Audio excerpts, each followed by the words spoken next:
So welcome everybody. It's really good to see you again.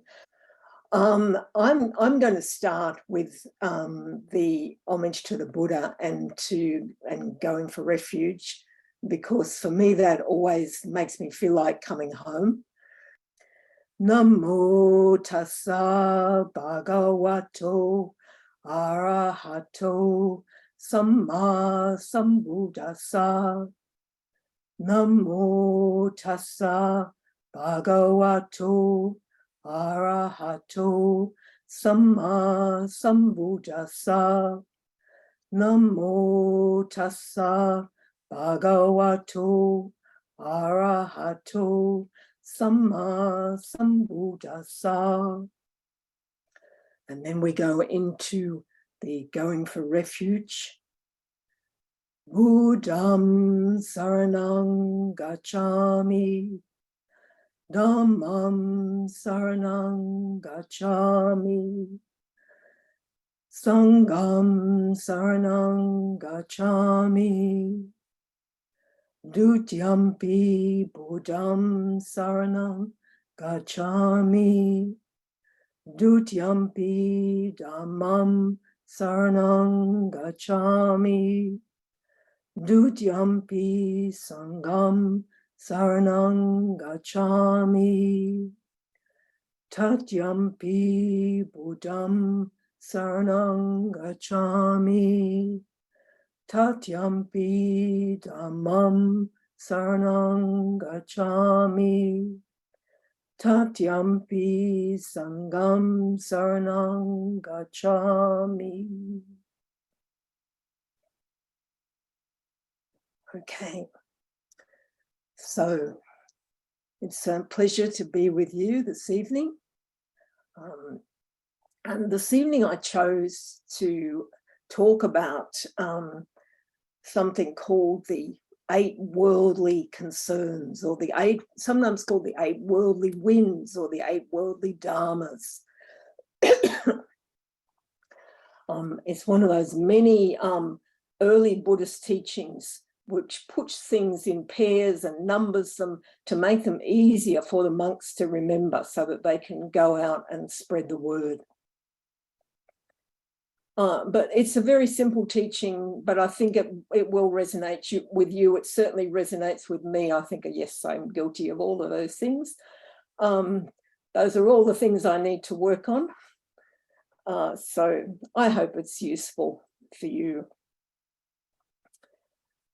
So for many of us, the last couple of years have been quite difficult. Maybe up until the beginning of 2020, things were going pretty well. Certainly our economy was steaming along. People were working hard, opening new businesses, building new buildings. The Brits were feeling so confident that they decided they could do without their major trading partner, the whole of Europe, and they could detach themselves, and it had no impact on their lives whatsoever. They're finding out different now. In Sydney, James Packer decided that there was nowhere for the casino business to go but up, and he started building the 40-story glittering Crown Casino. Gladys Berejiklian was our most highly respected premier, and everyone thought she was untouchable and that she would stay there forever. People were travelling more than ever. The wedding business had just exploded. Weddings were getting bigger and fancier.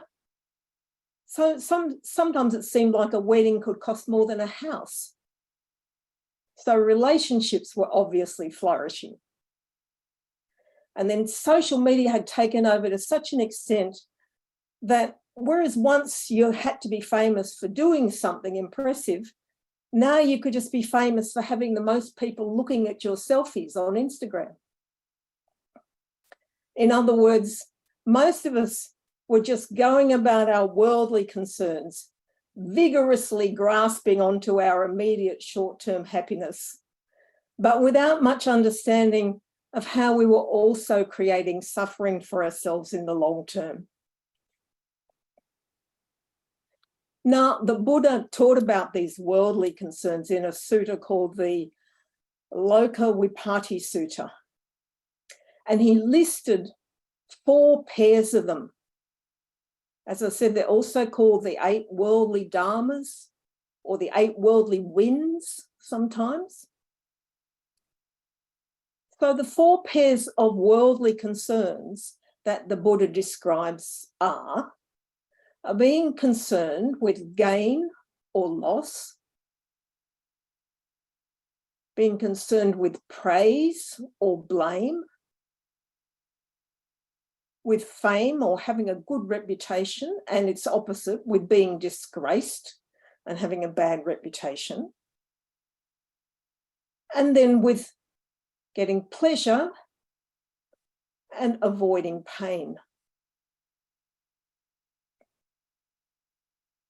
And just think if you think for a moment about how much of our lives are taken up with chasing those worldly concerns. If we start with gain and loss, there's all the things we want to gain in this life.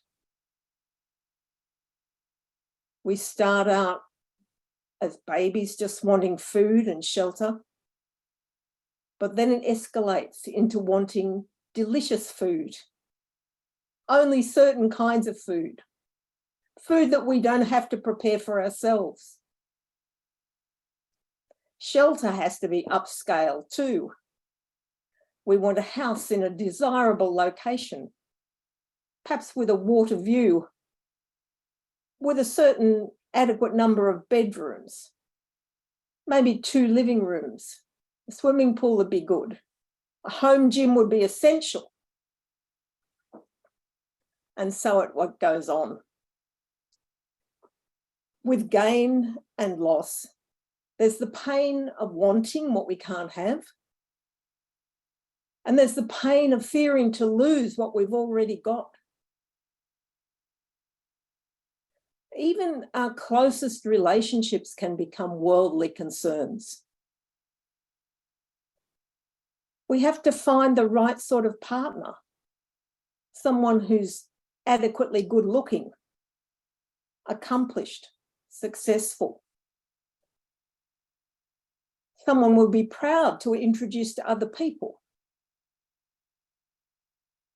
Our children too, they have to be successful. They should do well academically. They should have excellent manners, and they should be a top performer at their parents' favourite sport. Now, I have to tell you a small story here. Because these talks now go up on YouTube, I cannot identify the people involved. But if we think about casino owners, past and present, you might be in the right ballpark. I had a friend who was an art teacher and a musician. He was also Maori from New Zealand. He came over to Sydney performing in a performance of Porgy and Bess. And then he decided to stay in Sydney, and so he looked for work, and he was a trained art teacher. So he had an interview at a very exclusive boys' school in Sydney, and they looked at his qualifications, and those were acceptable. But the headmaster looked him up and down and said, "So you're a Maori, eh, from New Zealand? So you'd be a rugby player, would you?"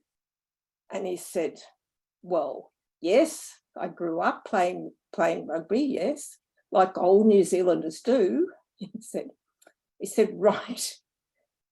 We need someone to do some extra rugby coaching, right? So you can have the job, but you have to take on all this extra rugby coaching."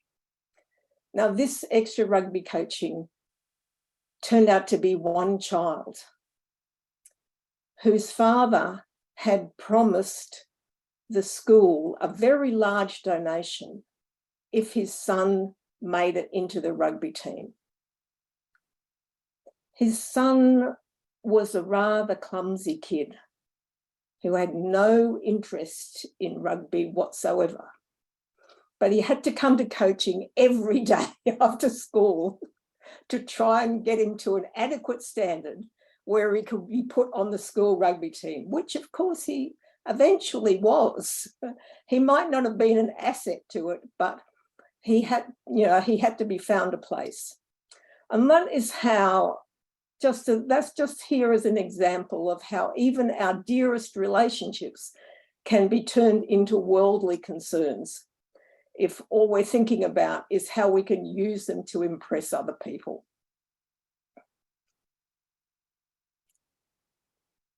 Now, when we think about gain and loss, there's nothing intrinsically wrong with gaining things, or particularly with having wealth.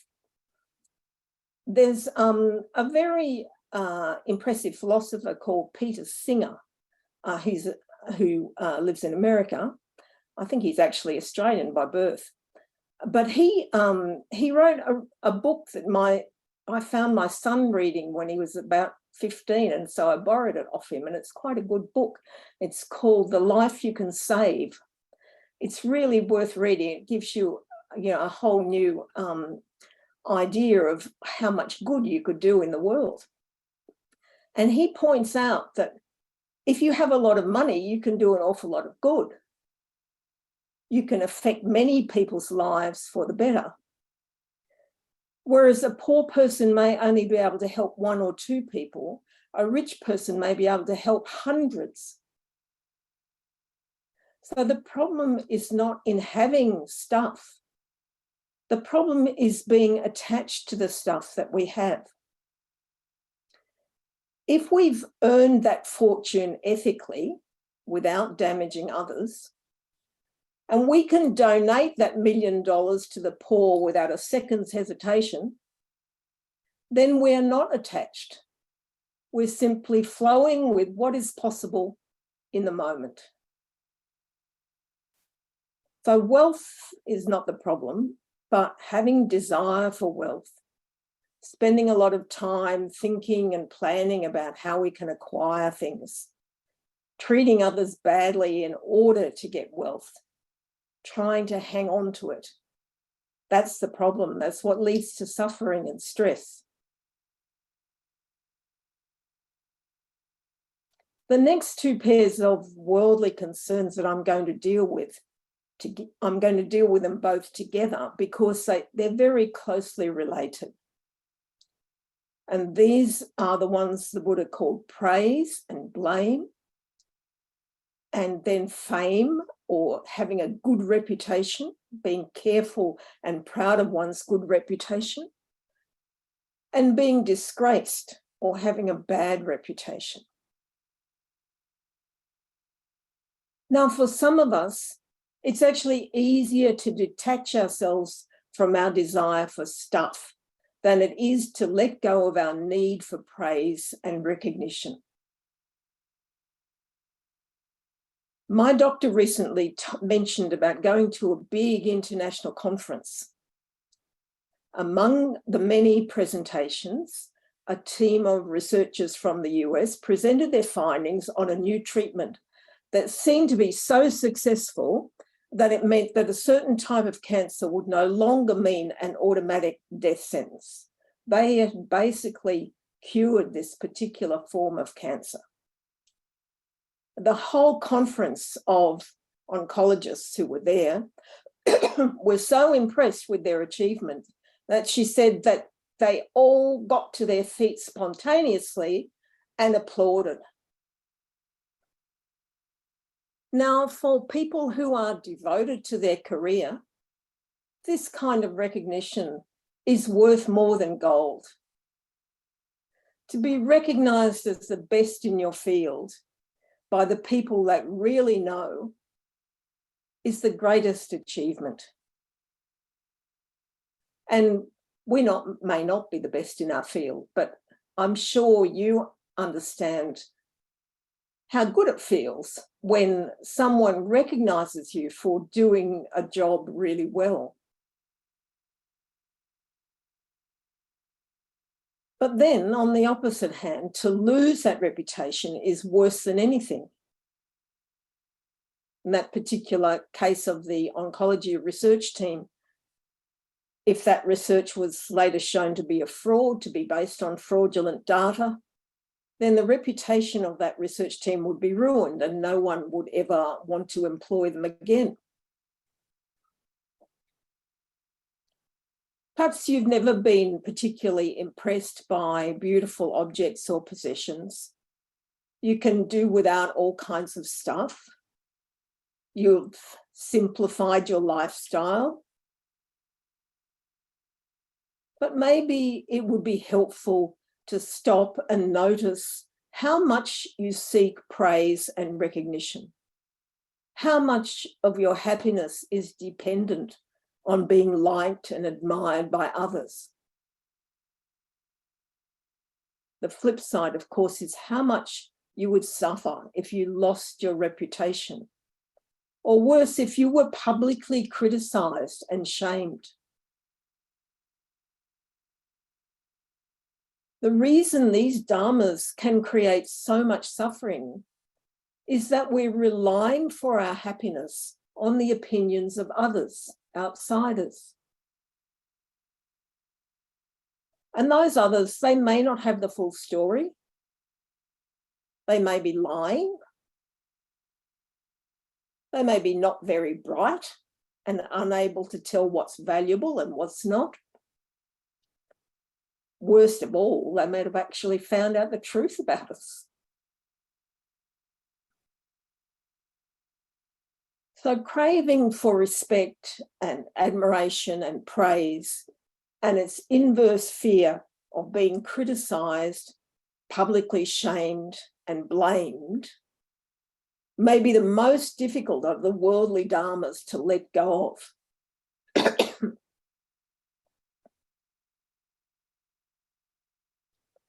The last pair of worldly dharmas is pleasure and pain. Now, it's a totally natural, inborn human trait for all of us to seek out pleasure and avoid pain. There's also the fear that you have of losing the pleasure and comfort that you've already attained. This pair of worldly dharmas encompasses the whole field of addiction, the cravings for all of those substances, food, alcohol, drugs, certain sorts of experiences like gambling, that we find it so hard to break free from.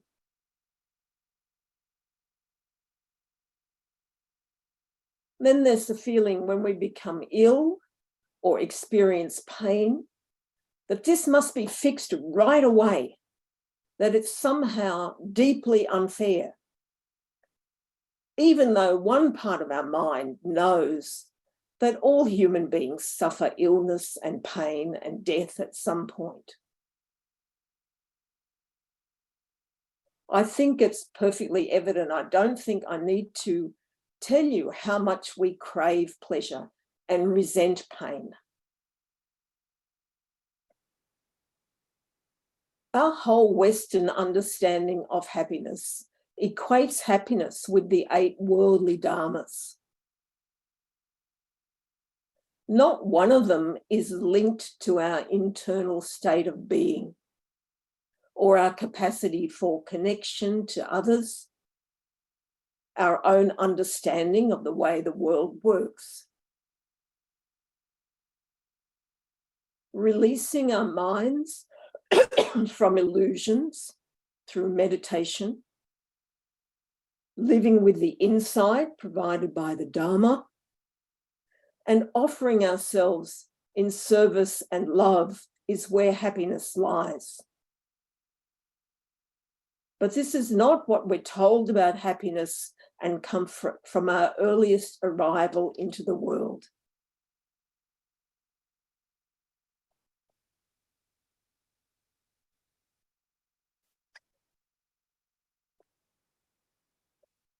How does the Buddha teach us to work with the 8 worldly dharmas? First of all, he points out that it's not just ordinary, everyday people who struggle with the 8 worldly conditions. Monks and nuns, he says, have to deal with them just as much. Becoming a monk or a nun doesn't free you from having to struggle with them. They come up whatever your station in life is. But for the ordinary, everyday person who's never heard of the Dharma, what happens? In the Lokavipatti Sutta, the Buddha says, when gain arises, that is, when the ordinary person gets something that they want, he welcomes it. And when loss arises, he rebels against it. When high status arises, he rejoices. And he rebels against disgrace. He welcomes praise, and he rebels against criticism. He seeks out pleasure and rebels against pain. And the Buddha says, thus he's engaged in welcoming and rebelling. And while this is happening, he's not being released from the suffering of birth, aging, and death. He's not being released from sorrow, lamentation, pain, distress, or despair.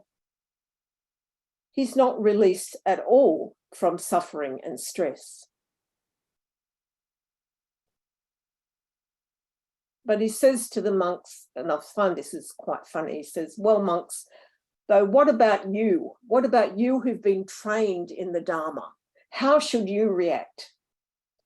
And the monks say, ooh, can we remember that bit? No, we can't. So they say, Lord, why don't you explain it to us? We'll remember much better if you explain it. So the Buddha, you can see him rolling his eyes. I've gone over this before and they still don't remember. But he says, those who have been trained in the Dharma, who are doing their best to put that training into action in their lives, when pleasant things arise, gain, praise, high reputation, pleasure, whatever it is, the wise person reflects, gain has arisen for me. It's inconstant. It's stressful and subject to change. He or she discerns gain as it actually is,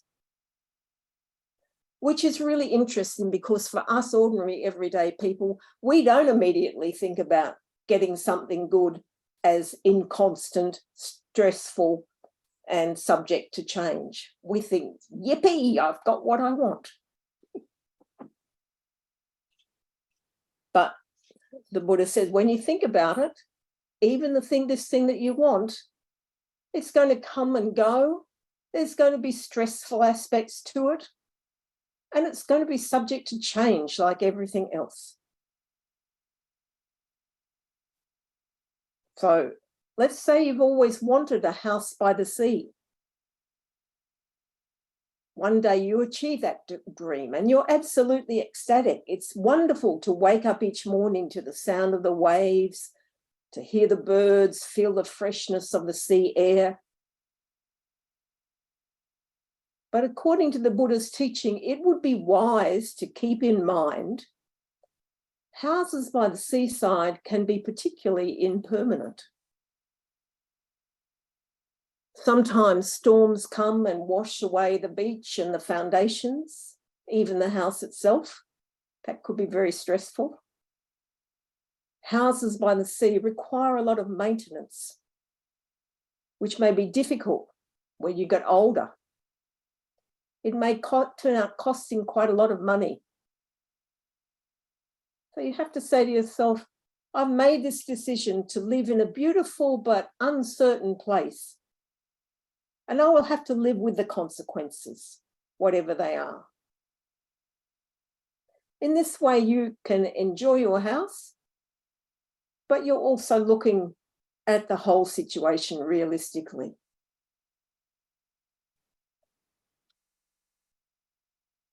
Similarly, the Buddha says when bad things arise, when you lose people, friends, money or property, when you lose your reputation, when you're blamed and criticized, when there's pain and illness, the wise person doesn't rebel against them. His mind is not consumed by going over and over the situation, asking, how could this happen to me? Instead, he reminds himself, pain has arisen for me. It's inconstant. It's stressful, but it's also subject to change. And he or she discerns pain as it actually is. And when in our meditation, we look deeply into our experience of pain and loss, that is, I think, what we find. We see that our awareness of pain and loss comes and goes.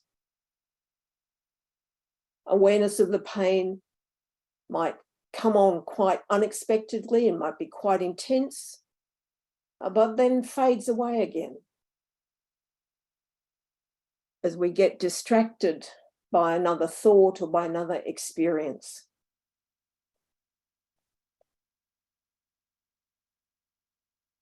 When we recognize this, says the Buddha, that even our worst experiences of loss, shame, or pain are inconstant, stressful, but also subject to change, we're no longer caught up in welcoming or rebelling against it. We're released from the suffering, from sorrow, lamentations, pain, distress, and despair.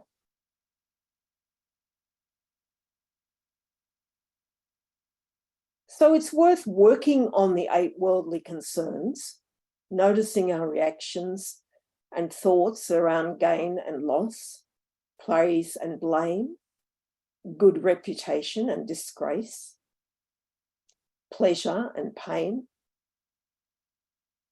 And just reminding ourselves that all of these experiences, wonderful or terrible though they may be at the time, they're also inconstant, stressful, and subject to change. Now, I think she's American bhikkhuni, Tubten Chodron, she tells a wonderful story about one of the early Tibetan masters who was working on the 8 worldly concerns. The Tibetans have a lot of stories about these practitioners. And there's one in particular, and his name is Geshe Ben Gumyao. Now, apologies if I did not pronounce that right. I have no guides to Tibetan pronunciation. But Geshe Ben Gumyao is a monk. And he's really firm with himself about working with these 8 worldly concerns. He was invited to a layperson's house for lunch. This family would like to give him dana for lunch, for the midday meal. And they leave him in the living room while the family goes out to the kitchen to prepare the food that they're going to serve. And while Geshe Ben Gumyao is alone in the living room, he notices that there's a jar of cookies in the room with him. And now he really happened to like this particular kind of cookie. And what's more, it was nearly lunchtime and he was starving.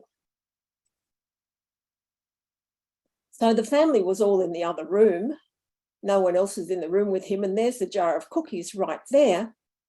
He just goes over, opens the jar, sticks his hand in, and he has his hand on a cookie. And then he realizes what he's doing. With his other hand, he grabs the hand that's in the cookie jar and he shouts out, come quickly. There's a thief in the house. There's a thief in the house. the family runs in from the kitchen, and he's standing there holding his arm, and he's saying, "This person is stealing your cookies. You better stop him." Thupten Chodron says, that's what a real practitioner with integrity is like. He's not afraid to proclaim his own faults and to call himself a thief. And she asks, at that moment, which of the 8 worldly dharmas was controlling him? Which of the 8 made him take the cookie? So that's my question for you. Feel free to unmute yourself and tell me which of the 8 worldly dharmas was overtaking him when he reached into the jar for the cookie.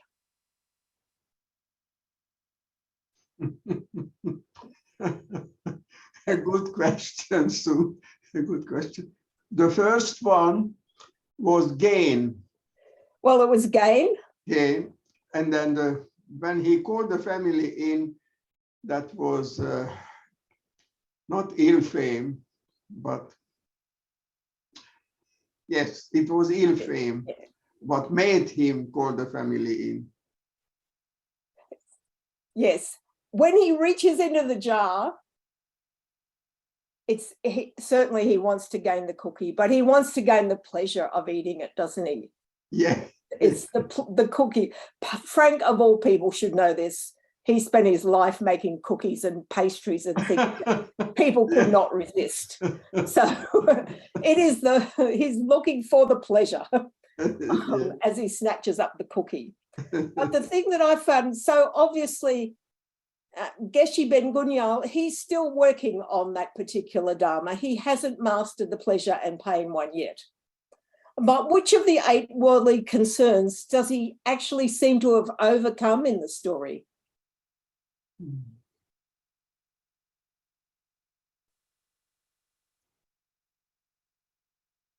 For those who are unable to unmute, just a moment. For those who are unable to unmute, you're welcome to put your answer in the chat, and we will. I'll let Sue know. But sorry to interrupt you, Frank. You were going to say something. Well, go for it, Frank, because I think you had it then. Yeah, that was fame and ill fame. Yes. He overcame already. He's already overcome that desire to have a really good reputation. He doesn't care that they know that he's been about to steal the cookie. He is perfectly willing in his quest for overcoming his struggle with pleasure. He'd rather be brutally honest and let everyone know that he's still struggling with his greed than keep quiet and protect his reputation. And I think that's an interesting one for us to contemplate, because how many of us, we might have come to and thought, what am I doing? And smacked ourselves on the hand and put the cookie back. But how many of us would have said, oh my goodness, I can't be trusted around these cookies. I'm a thief. But so thank God for that, because that's how I made a living for 50, 60 years, the greedy people and loving greedy people who could not resist. Yes. But I think to overcome fame and ill fame is mastering of anatta. Yes, it is. If there is a strong atta, impossible to overcome it. Like, I will praise you for your teaching. Yeah. How are you going to feel? So much of our concern with these worldly concerns is about building up the self, isn't it? It's about making us appear like the kind of self who is impressive to other people because we have beautiful things, or we have lots of possessions, or we're very good at what we do, or we're very good looking, or, and so it goes on. So as Frank says, it's all part of overcoming this self that we've created. So, if I may say a couple of more words, I'm very grateful to Aya Kema for her teaching. And I'm also very grateful to Francis Story, the Englishman who lived in Sri Lanka for, I think, 25 years and passed away with bone cancer. In one of his poems, I know his poems by heart, but probably if I start reciting them, I will get stuck in the middle. But for many years, walking in the park, I chant all these poems. Anyway, the major teaching from one of his poems is, how swift is pain when it strikes out of the smiling mouth of joy, and how swiftly forgotten when pleasure smiles again. So our joys bring equal pain. And once you meditate on it and live by it, you will realize that it's very true. The same amount of pain will come in place of the joy, what you enjoyed. Yeah, I know it sounds hard and people might say, oh, because he's an ignorant guy, Frank. But in my personal life, I noticed that when I grasp for happiness and joy and enjoyment, whatever kind, then equally, one day I pay for it with feeling a bit depressed or things do not go smoothly. So how swift is pain when it strikes out of the smiling mouth of joy, and how swiftly forgotten when pleasure smiles again. That's a human being, an enlightened human being. Thank you, Frank. That was a lovely poem. Thanks. Yes. Does anyone else have questions or comments about those 8 worldly dharmas?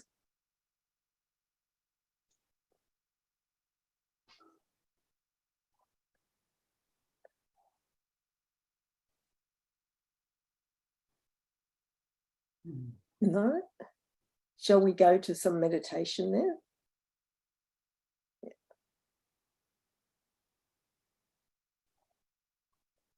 Okay.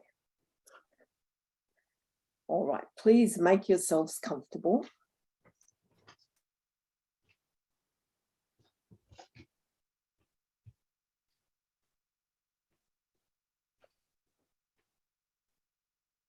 So find your favorite meditation position. Make sure that your body is supported, that you can relax into the position that you've taken. It's helpful if your shoulders are in a straight line above your hips, because that way there's the least strain on your back. So you're least likely to get backache if you can sit upright like this. If you're sitting in a chair, as I am, it's also helpful if the thighs can be parallel with the floor. That indicates that the chair is about at the right height for you, and your feet can be comfortably flat on the floor.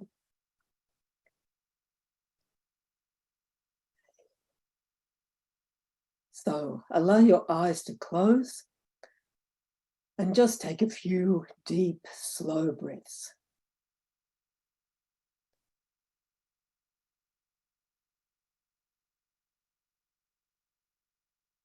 And just allow yourself to relax and settle in.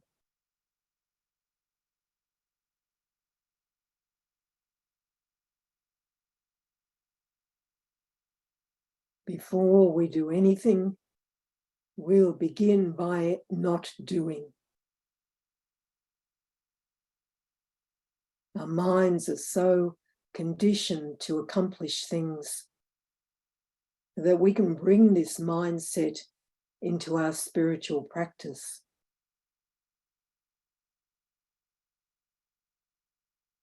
But there's no need to feel that you need to achieve anything. In fact, it's almost the opposite. We simply need to leave things alone, to be present to what's already here.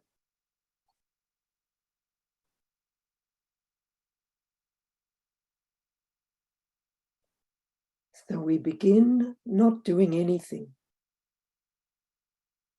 simply sitting quietly. Perhaps taking stock of what's already moving in our hearts and mind.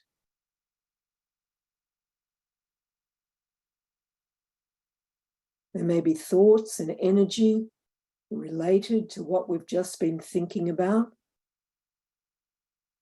or perhaps imagining about what we might do next.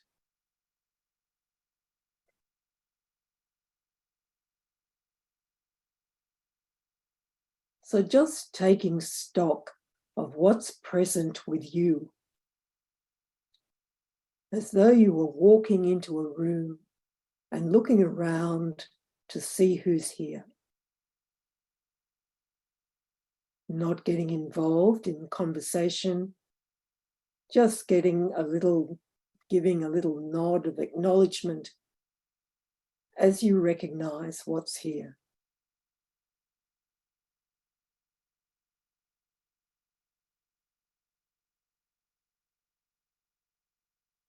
And then perhaps bringing forward the intention that there's nothing we need to do, nothing to achieve or figure out, nothing to become. It's enough just to be here.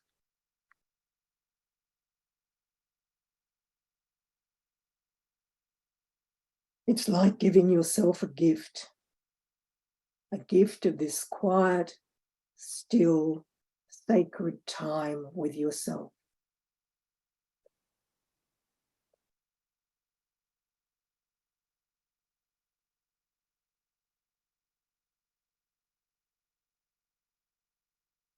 This feeling of just being here in a very simple and easy way is very important to our practice.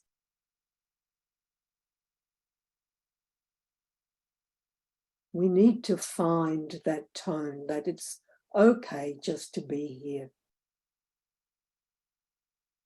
No pressure right now, no one asking anything of you.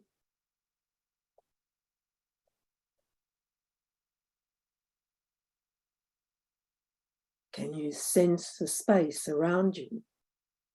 Open, unobstructed, non-intrusive.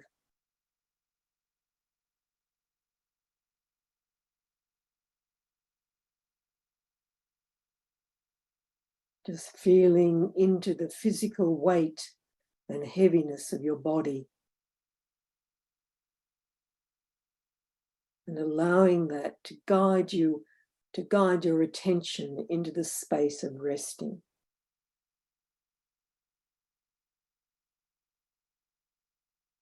Resting in this open space around you.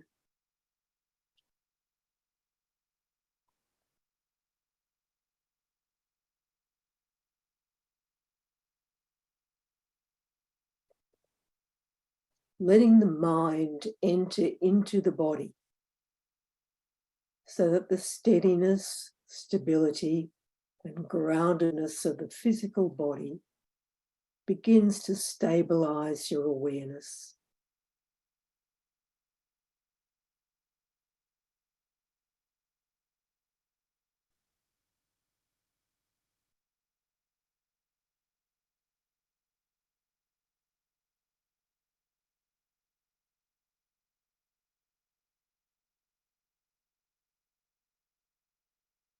And letting awareness fill the body.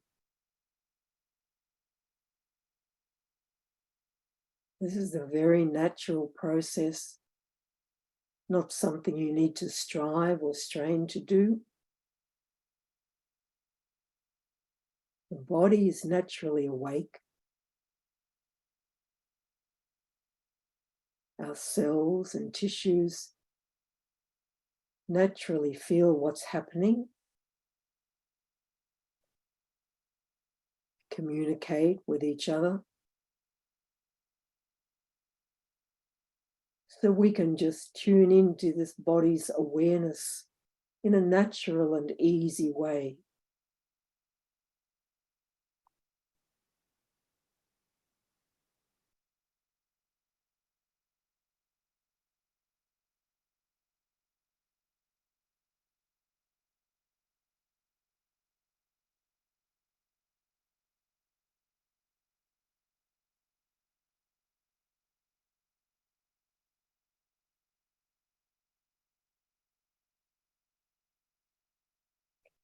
Feeling the steady sensations of sitting. Nothing to do, nowhere to go, nothing to get or have.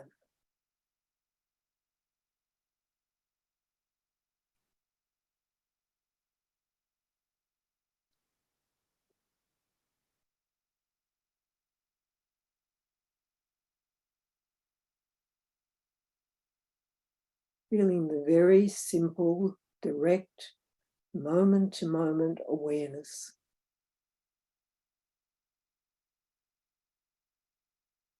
Feeling the weight, the warmth, or the coolness.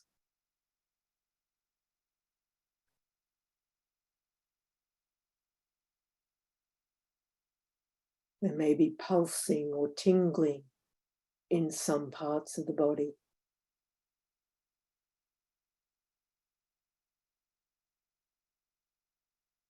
A sense of stability or uprightness.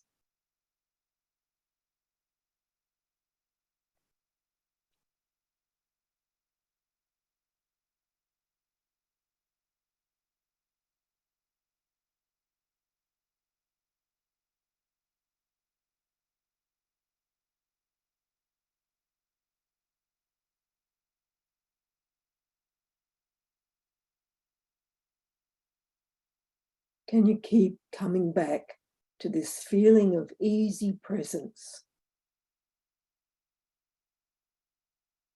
Noticing the ease and the subtle pleasure of simply being here with awareness.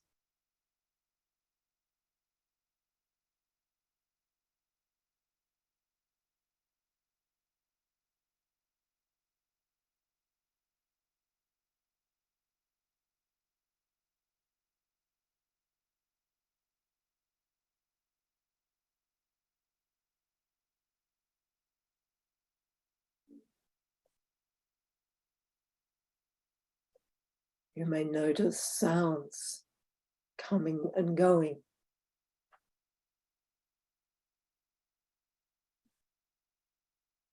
I can hear the sound of the rain. Maybe you can too.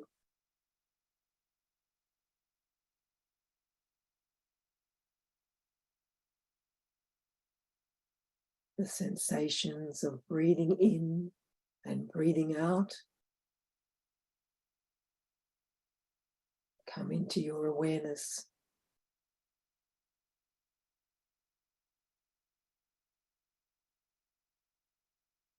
Just allowing all of that to be known.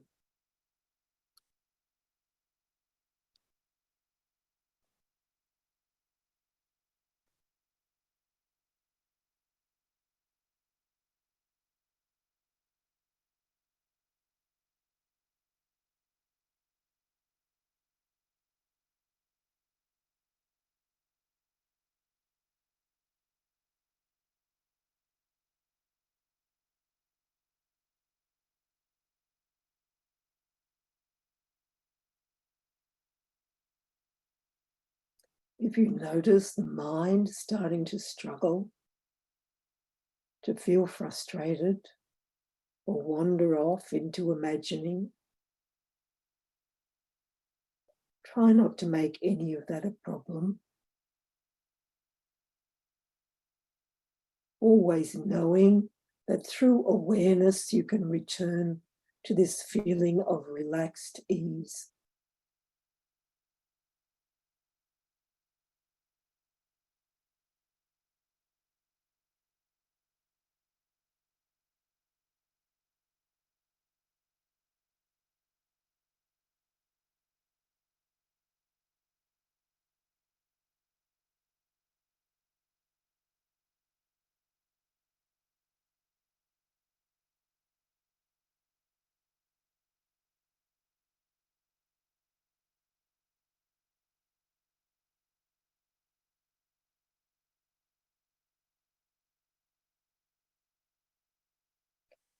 Sometimes it can help to just recall the simplicity of sitting here.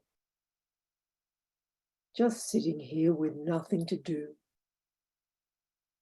How lovely to have the time, the space to just be here in awareness.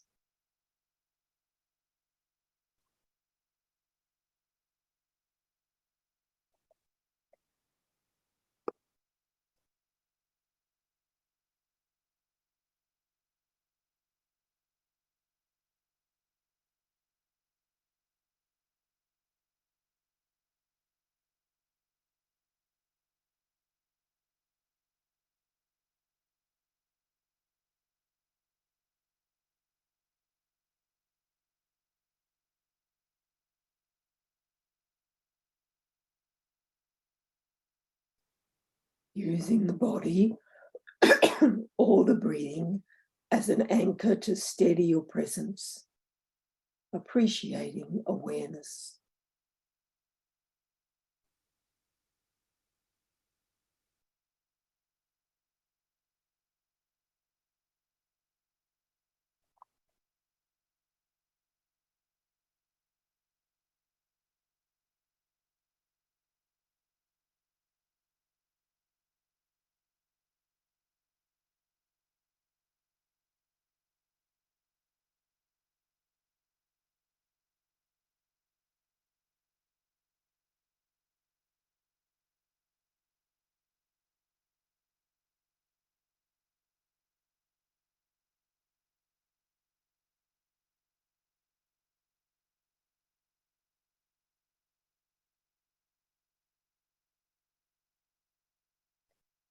Remembering something good that has happened for you lately. Can you feel the joy in meeting up with an old friend, a family member, or perhaps the joy of doing well at your work, of being praised for your achievements? Can you also remind yourself, this is enjoyable, but it won't last. It may lead to a certain amount of stress, and it's bound to change.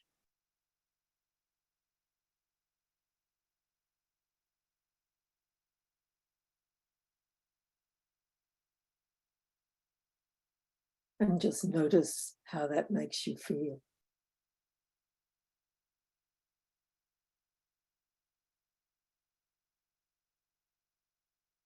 Sometimes it makes the joy more intense.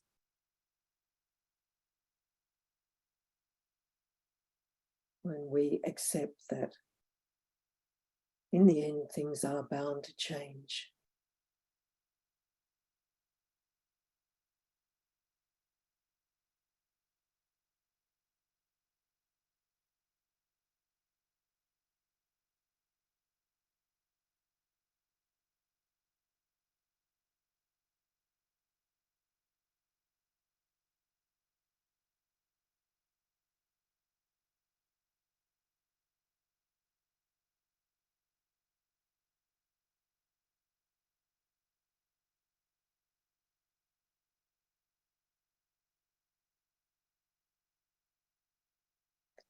If something bad has happened to you lately, you've lost someone, maybe you're unwell, in pain, maybe others have spoken unkindly to you or about you, You feel the pain, the loss, or the grief. But can you also remind yourself, this is painful, but it's inconstant. It comes and goes. It's stressful, but it's also bound to change. And that may be for the better.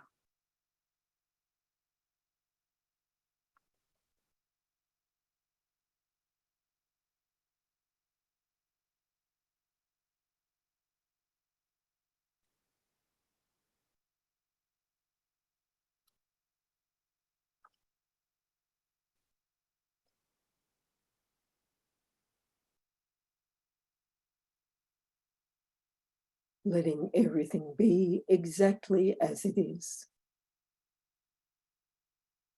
Just recognizing the feelings that come and go.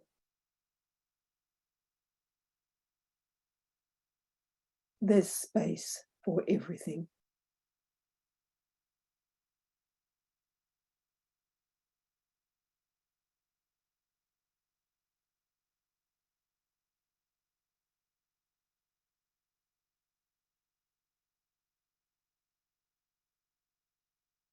Feeling the body sitting and just enjoying simple awareness.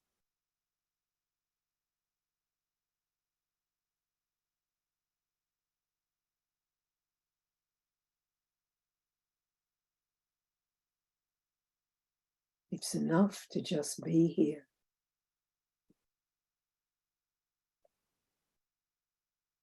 Just this moment is enough.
As we draw our meditation to a close, let's send our goodwill to ourselves and to all sentient beings.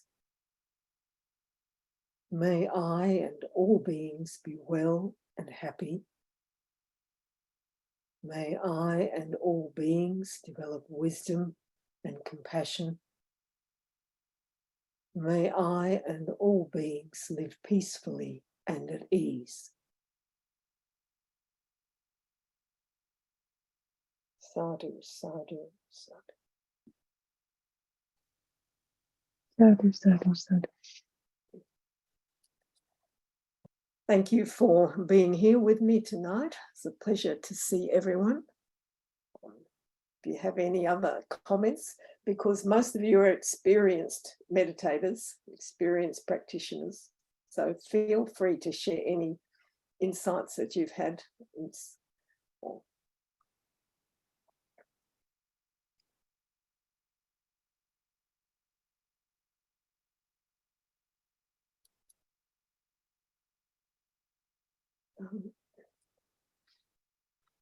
Thank you, Meredith. Now, I have forgotten who's teaching next week, but Meredith may know. Yeah. Does anyone else has anything to share? Your wisdom? We have many teachers here.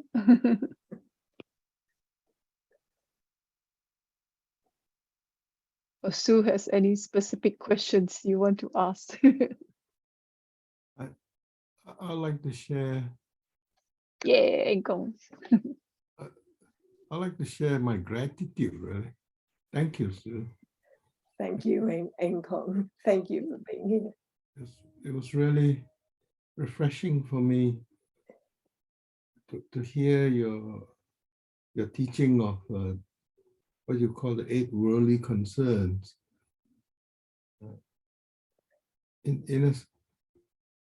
In a different but similar way to how I have received the same 8 worldly concerns, but I've received it as 8 worldly winds.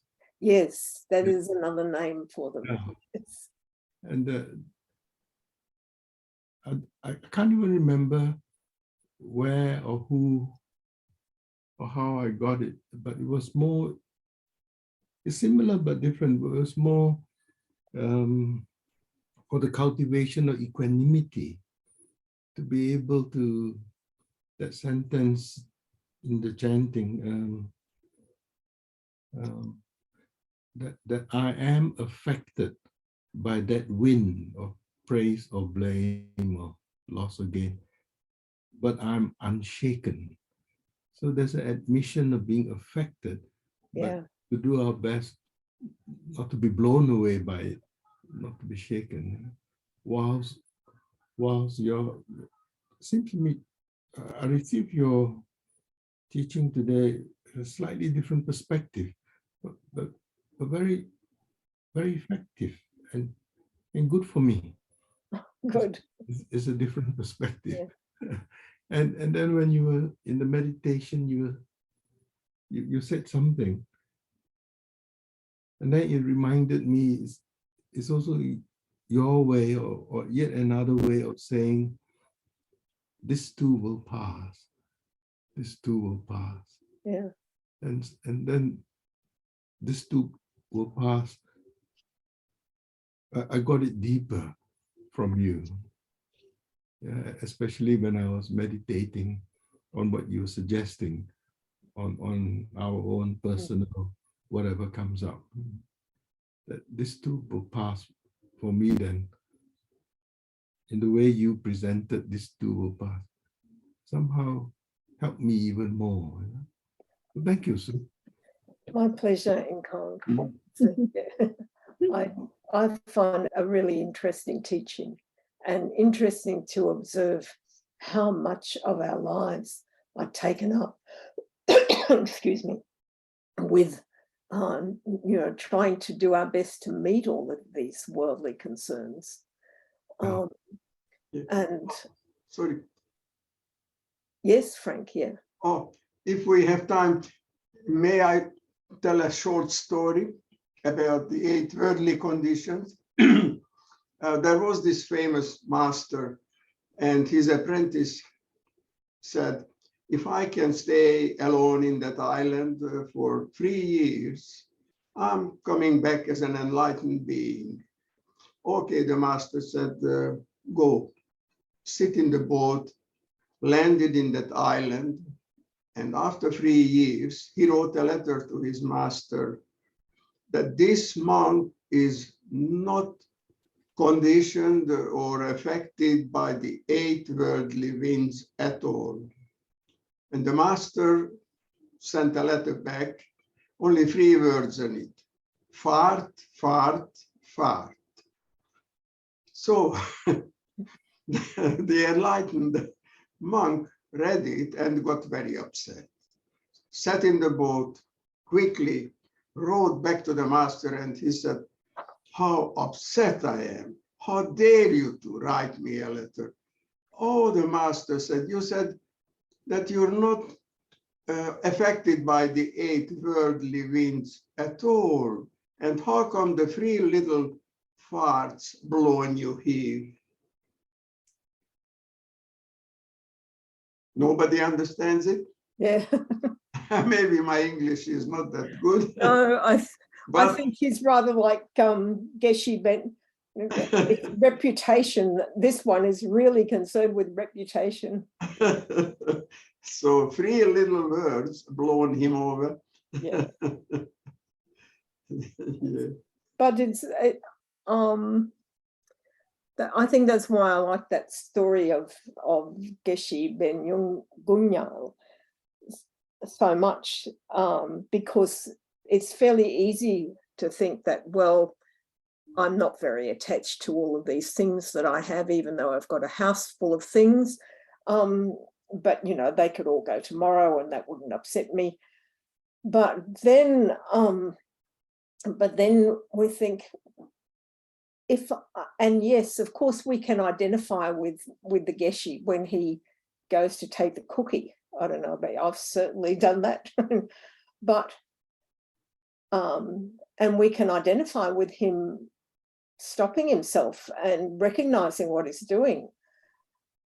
But taking it that step forward and stepping forward and saying, you know, look out, there's a thief in the room and it's me. That was taking it to a whole other level. So he's one of those outrageous Tibetan masters from the Middle Ages. But I really like that story. That's, you know, that's the stage that I haven't reached yet. Not many people can reach that though. No, I don't think many of us are rushing to make our, you know, our weaknesses that clear. Yeah. And the other thing that struck me when I was thinking about this was how the worldly wind of praise and blame is, I think, for so many people, the strongest one, the hardest one to get over, to that searching for, you know, for praise and for affirmation, and the wish to avoid blame and criticism. Those can be much stronger than the simple gain and loss. And yeah, so it's a lifetime of work there that we all have to face. Yeah. It reminds me, the praise one remind me of that movie, The Little Prince. Everyone watch The Little Prince. I watched it so many times. There's this scene where you know, the little prince, there is one of the planet that, you know, there's this guy that is he loved to be praised, so much so that in one of the other planet, that means it's like probably in one of the lifetime, that he was a policeman, and then he's trying to catch, you know, the little girl, I mean, like the little prince, that the character in the Little Prince, and